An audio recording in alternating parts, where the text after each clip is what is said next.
Hi, friends. My name is Julie.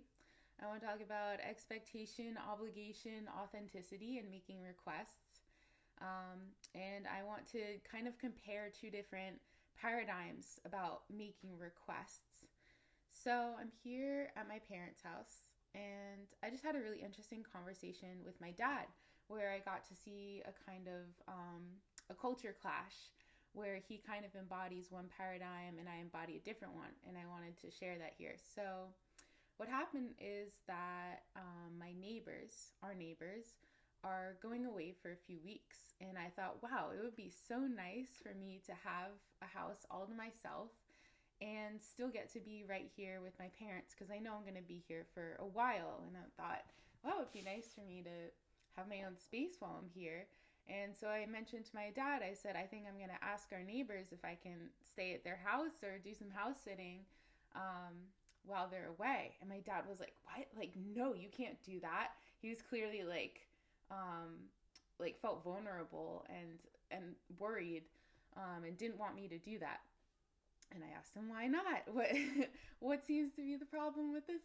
And to him, he saw that if I were to make that request, that the neighbors would feel obliged, that they probably would not want me to live there, but because of the terms of my parents' relationship with them, of like a sort of a friendship or a neighborly whatever, that they would feel obliged and that they would have to say yes.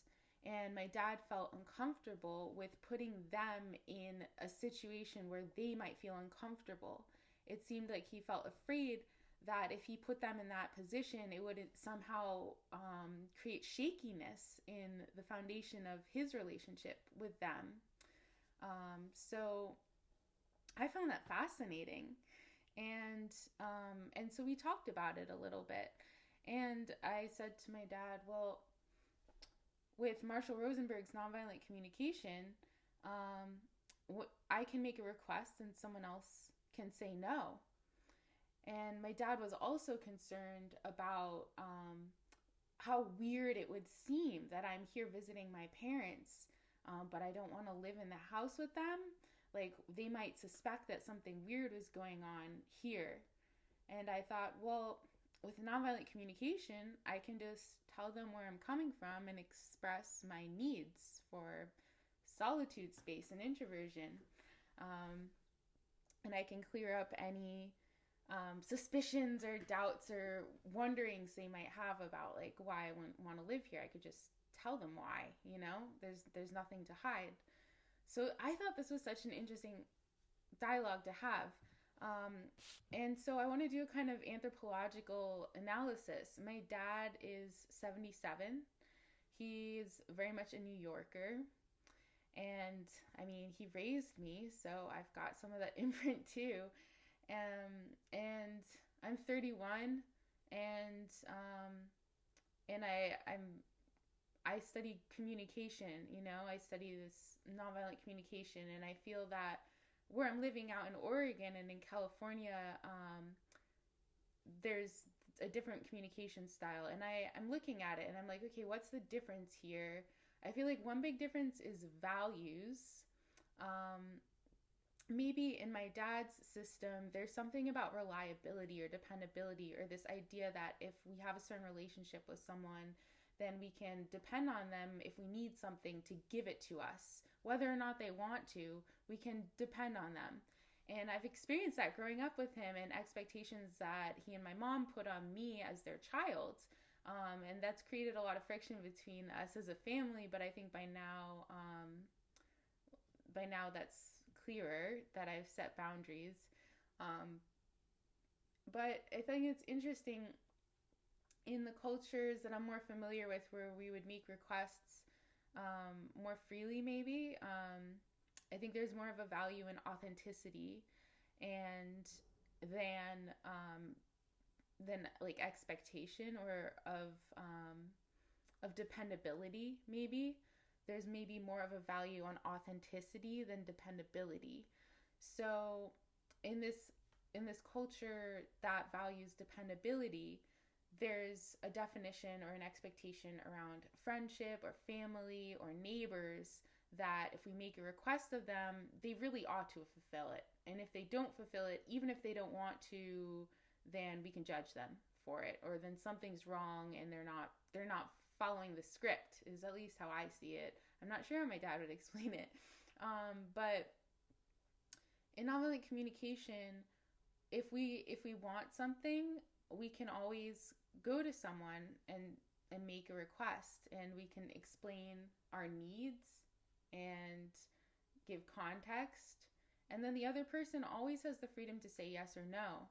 And then depending on, like, it's so in my dad's paradigm, I would be responsible for making them uncomfortable. Like, that makes me vulnerable. If they're uncomfortable because I said something, that makes me and my parents vulnerable.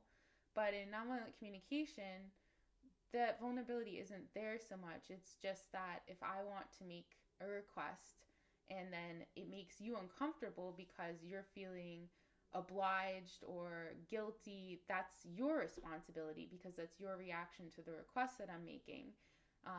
And then if you say yes or no to me, and then I react to it, that's my responsibility.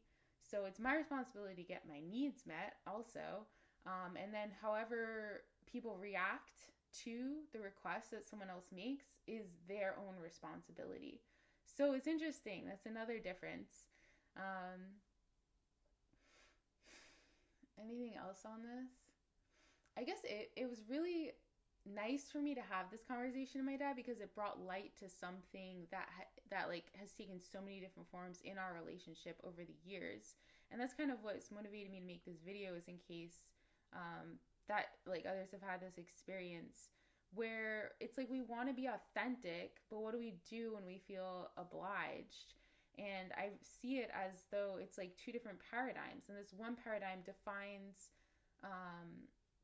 relationships in part by the degree of expectation around obligation.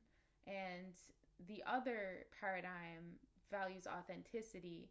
And if you're not available, then that's totally fine. If you don't want to open up your house to me, that's totally fine. But go ahead and make your request. And there's not so much weight or attachment around any feelings of guilt or obligation. Of course, they might come up, but we're not going to be moved by them as much as we would in the first paradigm. We wouldn't make our behavior choices based on obligation or shoulds or expectations that we're afraid that the other person has of us in order to keep on good terms with them. It sort of almost feels like a threat to me to say like, well, we're only on good terms if you do what I want you to do, and that's what defines our friendship. But of course my dad would probably word it differently. And yeah, because I feel like there's, in my, at least the cultures I've lived in, it feels like there's a movement towards authenticity and away from expectation and obligation. Like people want to be more authentic, or bridging it. And so having, the nonviolent communication tools is the best thing ever. Just to know that you can make a request to someone and you can say no to someone and have one another celebrate authenticity together and having us each take responsibility for our own needs. Okay, so here's maybe a difference. Maybe in that other paradigm, it's almost more communally. It's almost like the values are more communal. So we each got each other's back, whether or not we want to. We're all depending on one another. And there's certain people who we expect that we can depend on more than other people. Like our family, we expect that we can depend on the most. And our friends, we also expect we can depend on. Our neighbors. Maybe if we cross this boundary of making requests, which equals obligation, then we might not be on good terms with them. And to me, that feels so complicated. But I can see how it creates more security, it creates more community, it creates more like interdependability than maybe authenticity does, where authenticity says, I don't feel like it, I value my feelings in the moment, I value my whims, more than doing things that I don't feel like doing for you. So maybe there's more individualism in that paradigm. So what happens when these two paradigms come together? uh, then there's then it's funny. And one person makes a request of someone else that's actually an obligation, and the other person isn't acknowledging the obligation as instead declaring their authenticity. What happens then? And I'm saying this because I think I'm making this video for people who are familiar with this situation. It's really uncomfortable. The feelings of obligation are just put on harder. Um, my wording of that even was projection. But the feelings of guilt, the questioning of boundaries comes into question. Are we allowed to have boundaries? Um,